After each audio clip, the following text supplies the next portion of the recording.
Hello everyone, welcome to another Flesh and Blood video.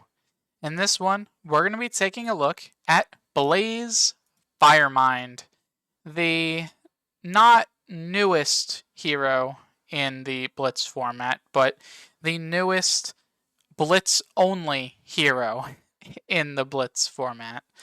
Blaze is a hero you can pick up by playing in a bunch of bigger events, but I suspect that since we're going back to Volcor, possibly there might be another way you can pick up Blaze in the future, but that is just speculation from myself. Blaze is a very popular hero and a very good one in the Blitz format. So I thought it'd be a good idea since I haven't done a video on her and Blitz has been a thing that people have been playing pretty recently because of Skirmish and all. Why don't we make a Blitz video? Because there's also not that many CC decks I have to talk about. So if there's a deck that you want to see me make a video on, if you wanted to learn, let me know in the comments down below. But with all of that, let's get started. Blaze Firemind is a 4 intellect, 17 health wizard hero. And she's young for the Blitz format. Whenever you opt, you put an energy counter on Blaze equal to the number of cards you looked at, and once per turn at instant speed, you can remove as many energy counters as you want to banish a wizard non-attack action from your hand with an effect that deals arcane damage equal to X.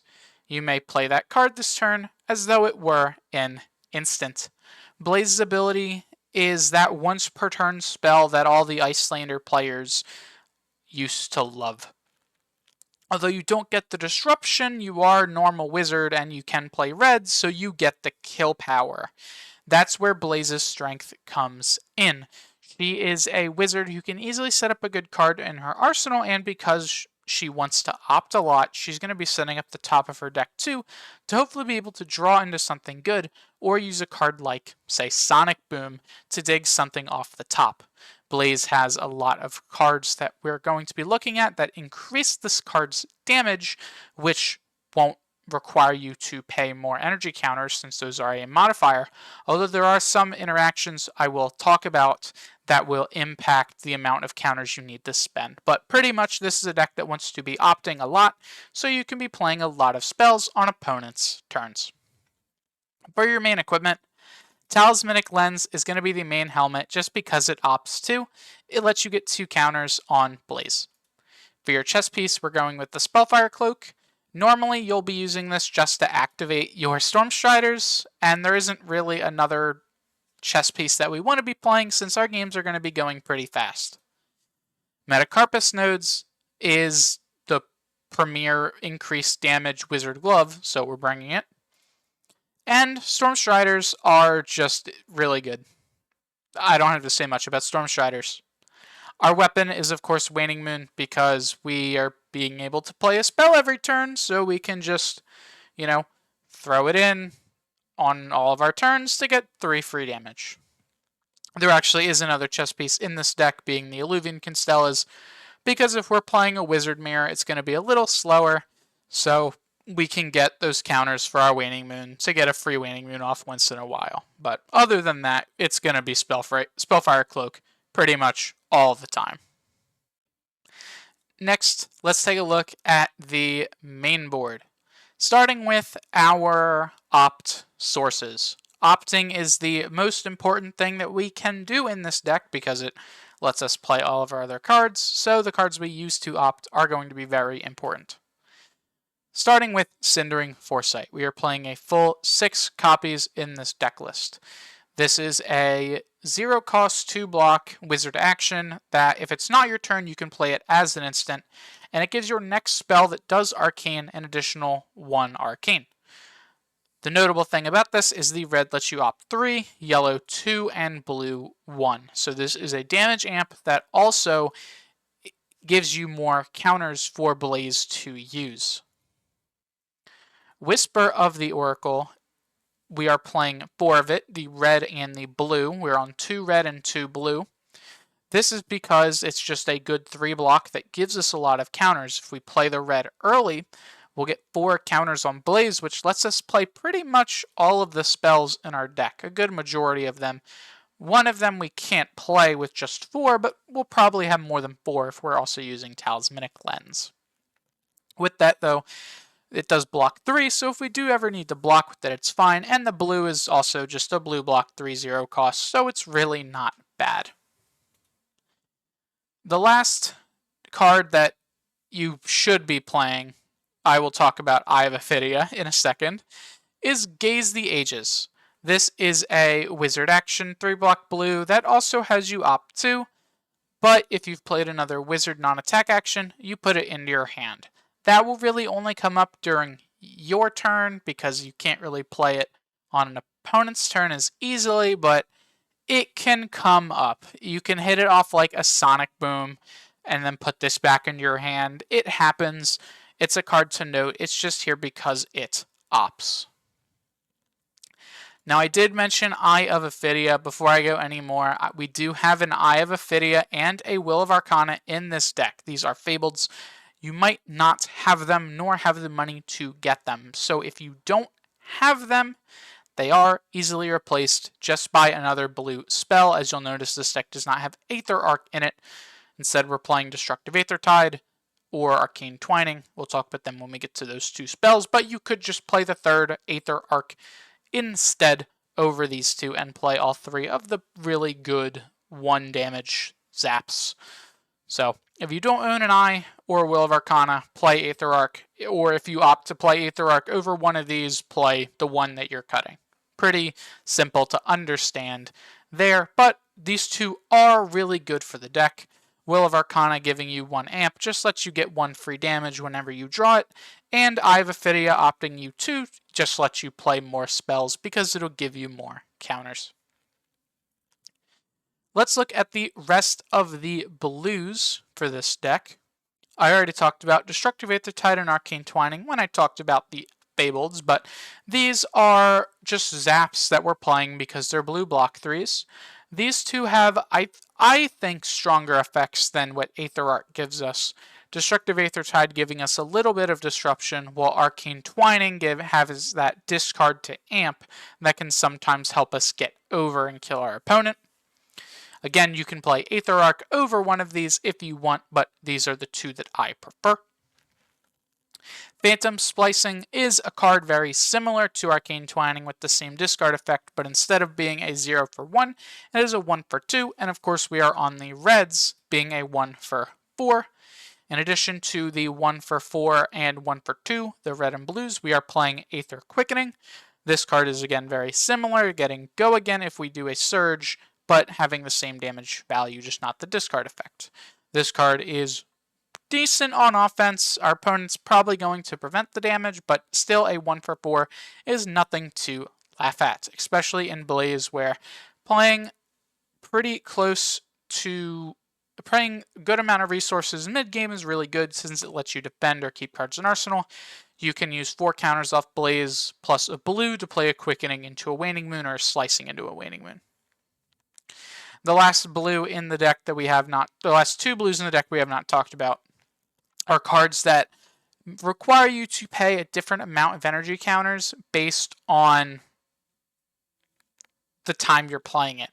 Let's start with Scour. Scour, of course, is the Wizard X spell that lets you destroy auras and such. This doesn't have to be main board, it's just main board because it's a blue block 3, which is pretty important. But Scour is a card that you actually don't have to pay any counters for. You can pay 0 because Scour doesn't assign damage until you choose your targets, which is pretty interesting and can come up. Of course, you still have to pay the resources for it, so if you target 6 Spectral Shields, you have to pay 6, but that doesn't mean you have to spend 6 energy counters. However, the opposite, or the same, I guess, just the opposite thing you'd hope is true for Emeritus Scolding, a card we are playing 6 copies of.